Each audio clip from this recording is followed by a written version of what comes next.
Perkenalkan, nama saya Ridwan Jonathan Manulang, NIM 3183122037, kelas pendidikan reguler C 2018. Di sini saya akan memaparkan penugasan ujian tengah semester dari antropologi kesehatan. Selamat menyaksikan. Baiklah, jadi yang pertama itu merupakan penjelasan dari ethnomedicine. Secara etimologi, ethnomedicine ini berasal dari dua kata, yaitu etho yang berarti etnis dan medicine yang berarti obat.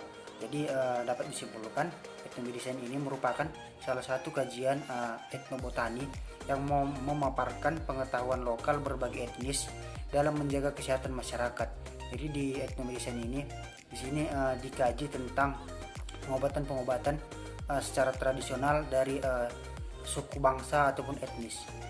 Secara ilmiah, ethnomedicine ini juga merupakan persepsi dan konsepsi masyarakat lokal mengenai memahami kesehatan atau studi tentang sistem medis etnis tradisi. Nah, di Yogyakarta bagian selatan, jamu itu dapat menyembuhkan berbagai penyakit, baik itu pilek, batuk, itu pada bayi. Kemudian juga masyarakat Jawa percaya bahwasanya kikil atau itu daging bagian kaki pada kambing dapat meningkatkan kekuatan kaki. Ini khususnya bagi para orang yang sudah lanjut usia. Nah, kemudian juga di Jawa memanfaatkan minyak babi untuk pengobatan karena dipercaya babi dapat mengusir jin. Jadi menurut persepsi masyarakat Jawa itu babi itu dapat mengusir jin. Jadi minyaknya itu dapat digunakan obat untuk mengusir roh-roh yang ingin berbuat jahat kepada kita gitu. Itulah merupakan persepsi atau konsepsi masyarakat tradisional mengenai kesehatan, untuk melindungi kesehatan mereka. Kemudian juga di sini terdapat beberapa contoh temuan herbal yang dipercaya oleh etnis atau suku bangsa tertentu untuk mengobati berbagai penyakit. Contohnya itu temulawak. Temulawak ini dapat digunakan untuk mengobati hepatitis dan rematik. Kemudian juga kunyit. Kunyit ini hepatitis, rematik, dan dapat juga digunakan sebagai antiseptik. Kemudian jambu biji. Jambu biji ini dipercaya dapat menyembuhkan diare. Siri juga dapat dipercaya menyembuhkan diare. Nah, di dalam ethnomedicine ini, pandangan orang Jawa bahwasanya penyakit itu tidak saja penyebabnya gitu. Kemudian dapat juga itu dikaji tentang bagaimana dan mengapa seseorang itu dapat sakit gitu. Jadi bukan karena penyebabnya aja. Di sini juga di ethnomedicine ini dikaji mengapa dan bagaimana sih orang tersebut dapat sakit gitu.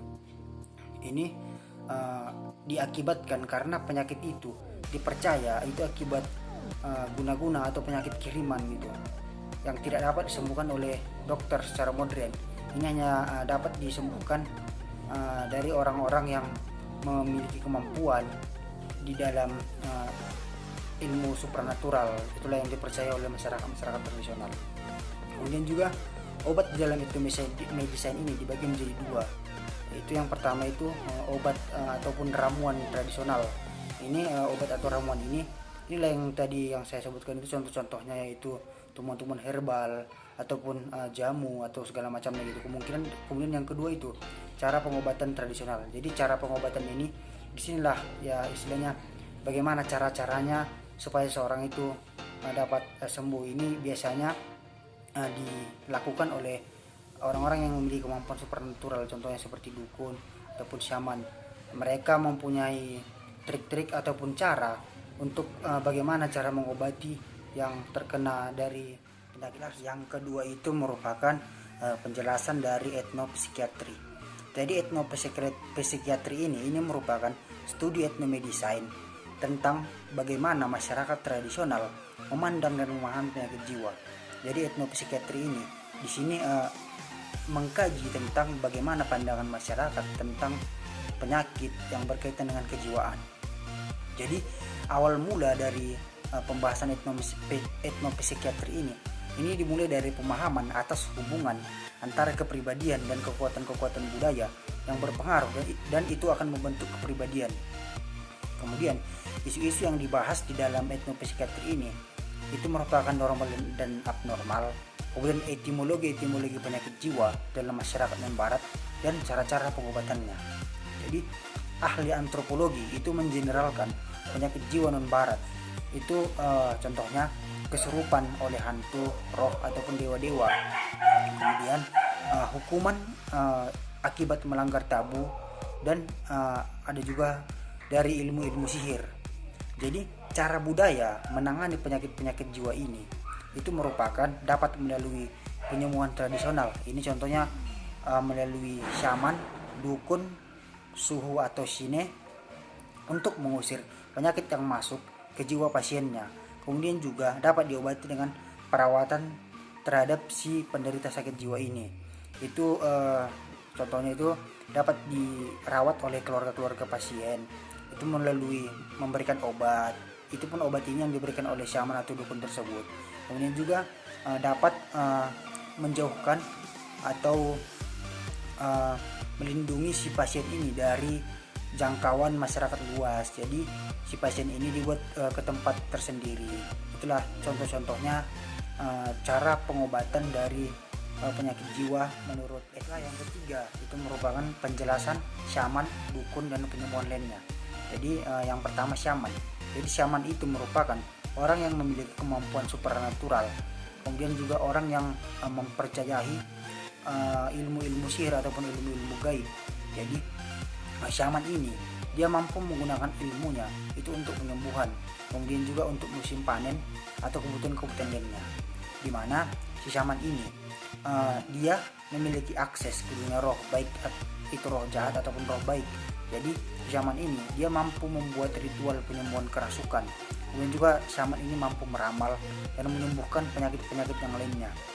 Jadi contoh si syaman ini dapat menyembuhkan ataupun cara-cara syaman untuk menyembuhkan penyakit itu, si syaman ini biasanya dia menyentuh pasien pada titik rasa sakitnya, kemudian meniup yang sakit, kemudian juga menyedot yang kemasukan benda dengan ritual-ritual yang syaman lakukan, yaitu biasanya kadang dia bernyanyi untuk sebelum melakukan ritual penyembuhan.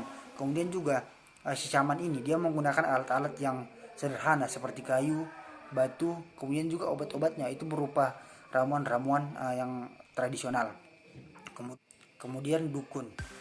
Dukun ini merupakan orang yang melakukan perbuatan sihir atau kemampuan supernatural dan memahami hal yang tidak kasat mata serta mampu berkomunikasi dengan roh dan alam gaib. Jadi dukun ini dia mampu melakukan perbuatan sihir, kemudian juga mampu mengobati orang-orang yang terkena peluh atau hal-hal mistis atau yang berupa kutukan.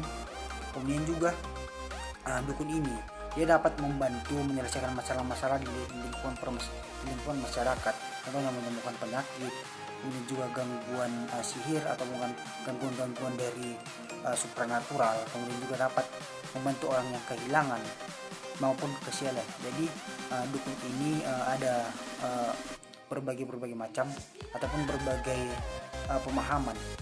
Dukun ini ada berupa dukun beranak, kemudian juga ada yang dukun khusus untuk mengobati berbagai penyakit, dan ada juga dukun yang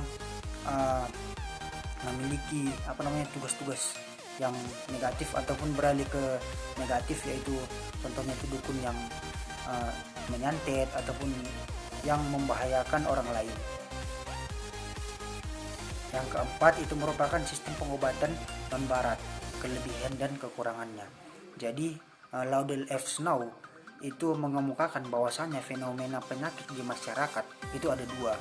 Yang pertama itu natural illness, di mana di sini bahwasanya sistem pengobatan itu ada dua, yaitu unsur alamiah dan unsur kiriman, itu baik hukuman dari Tuhan gitu. Kemudian yang kedua itu ada unnatural illness. Di sini merupakan unsur-unsur setan ataupun iblis. Di sini merupakan hal-hal yang gaib. Kemudian kelebihannya ataupun sifat-sifat positifnya, bahwasanya pengobatan non barat ini merupakan sudah termasuk kategori pengobatan yang klinis. Kemudian juga mudah diterima. Kenapa mudah diterima? Karena ini merupakan turun-temurun, diterapkan dari nenek moyang kita sampai ke kita gitu. Kemudian juga ini efektivitasnya sering menakjubkan. Ini dimana pengobatan non barat ini terkadang dia mampu secara menakjubkan ataupun cepat itu menyembuhkan penyakit gitu. Kemudian juga terdapat juga kekurangan ataupun kelemahan dari pengobatan non barat ini, di mana itu tidak efektif. Kenapa tidak efektif? Ya karena di sini masih banyak uji klinik mengenai obat tradisional. Jadi belum semua obat-obat tradisional itu yang diuji klinis secara kesehatan gitu, belum memenuhi standar kesehatan. Kemudian juga ini mudah tercemar berbagai organisme, karena kan ini obat ataupun peralatan yang digunakan masih cenderung sederhana dan bersifat tradisional gitu. Jadi untuk tingkat kebersihannya itu masih kurang dia gitu, dan dapat tercemar mikroorganisme yang mampu terserap ke dalam tubuh manusia gitu. Kemudian juga yang berikutnya di sini ahli ramuan primitif itu butuh waktu berabad-abad untuk menguji. Nah, jadi obat-obat ini itu butuh waktu yang cukup lama untuk diuji apakah itu dapat mampu untuk menyembuhkan penyakit tersebut. Kemudian juga selain ini terlalu general. Di sini maksudnya terlalu general itu dimana satu obat itu dapat menyembuhkan berbagai penyakit gitu. Sementara kan kalau di obat-obat modern itu dia terkhusus satu obat untuk satu penyakit begitu. Kemudian juga sistem pengobatan non barat ini itu bersifat lokal gitu. Jadi hanya etnis tersebut yang kemungkinan besar akan mempercayai cara-cara pengobatan tersebut. Di etnis yang lain itu sudah berbeda cara pengobatannya. Begitu dia. Demikianlah pemaparan saya mengenai tugas dari ujian tengah semester mata kuliah antropologi kesehatan. Sekian dan terima kasih.